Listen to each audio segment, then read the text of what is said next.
হযরত আবু যর রাদিয়াল্লাহু তাআলা আনহু বলেন, আল্লাহর রাসূল সাল্লাল্লাহু আলাইহি ওয়াসাল্লাম শীতের মৌসুমে ঘর থেকে তাশরীফ নিয়ে বের হয়ে গেলেন। এমন প্রচন্ড ঠান্ডা শীত ছিল যে শীতের সময়ে গাছের পাতাগুলা একটা একটা করে ঝরে পড়তেছে। বলেন সুবহানাল্লাহ। রাসূলুল্লাহ সাল্লাল্লাহু আলাইহি ওয়াসাল্লাম একটি গাছের ডাল ধরলেন, নিজের হাত মোবারক দ্বারা, সুবহানাল্লাহ, যার কারণে ওই গাছের ডালের পাতাগুলা আরো বেশি জ্বলতে আরম্ভ করলো। সুবহানাল্লাহ।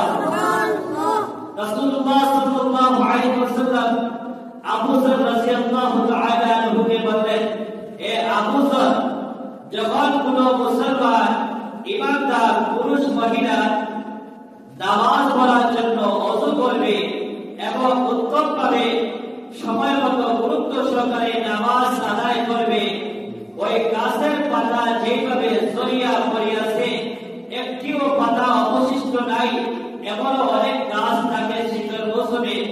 এইভাবে কোন মুসলমান যখন সঠিক সময়ে সঠিকভাবে ওযু করিয়া সুন্দরভাবে শান্তভাবে নামাজ আদায় করবে, ওই ব্যক্তির জিন্দেগি জীবনে কোনো গুনাহ থাকে না। বলেন সুবহানাল্লাহ।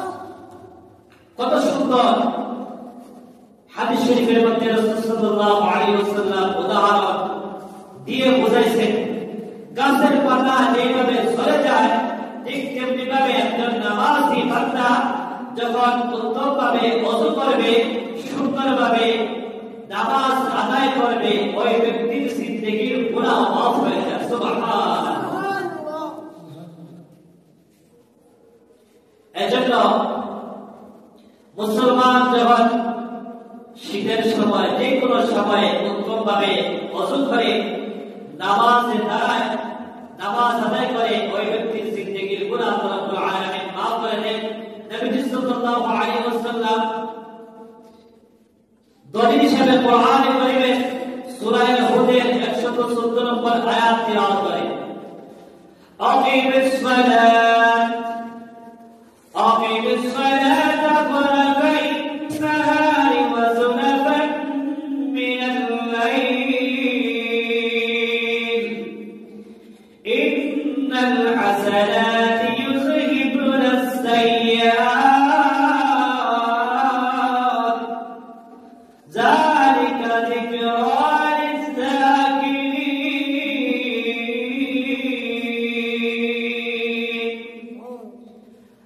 নবী সাল্লাল্লাহু আলাইহি ওয়াসাল্লাম সূরা হুদের 114 নম্বর আয়াত তিলাওয়াত করে সাহাবায়ে কেরাম মুসলমান নর-নারীদেরকে বুঝাইছেন এই কথা। আবার তিলাওয়াতকৃত আয়াত সূরা হুদের 114 নম্বর আয়াতের মধ্যে আল্লাহ সুবহানাহু ওয়া তাআলা নামাজের কথা বলছেন, আকিমিস সালাত, নামাজ কায়েম করো, নামাজ পড়ো, তরফাই নাহার, দিনের দুই প্রান্তে, দুই অংশে, ওয়াজুলাফান মিনাল লাইল, এবং রাতের কিছু অংশে, ইন্নাল হাসানাত ইউযহিবুনাস সাইয়্যাত। আবার তিলাওয়াতকৃত আয়াতের মধ্যে পাঁচ ওয়াক্ত নামাজের কথা বলা হয়েছে। আল্লাহ তাআলা আয়াতের শেষ অংশের মধ্যে বলছেন, ইন্নাল হাসানাত, যে ব্যক্তি নামাজ পড়বে, ভালো কাজ করবে, নামাজের মাধ্যমে, ভালো কাজের মাধ্যমে ওই ব্যক্তির জিন্দেগীর যদি গুনাহ থাকে, জিন্দেগীর গুনাহ আল্লাহ রাব্বুল আলামিন মাফ করে দিয়ে ওই গুনাহকে নেকি দ্বারা পরিবর্তন করে দিবেন। সুবহানাল্লাহ। ইন্নাল হাসানাতি ইউযহিবুনাস সাইয়্যাত।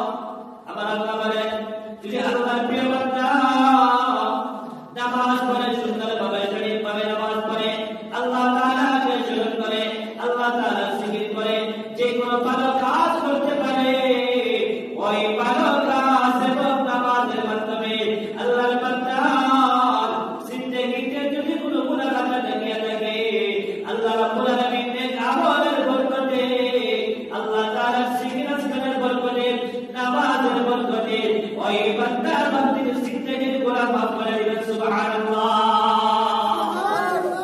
মাফ করে দিবেন।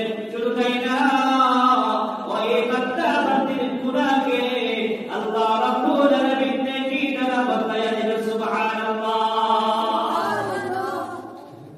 মিনাস সাইয়্যাত গুনাহকে নেকি দ্বারা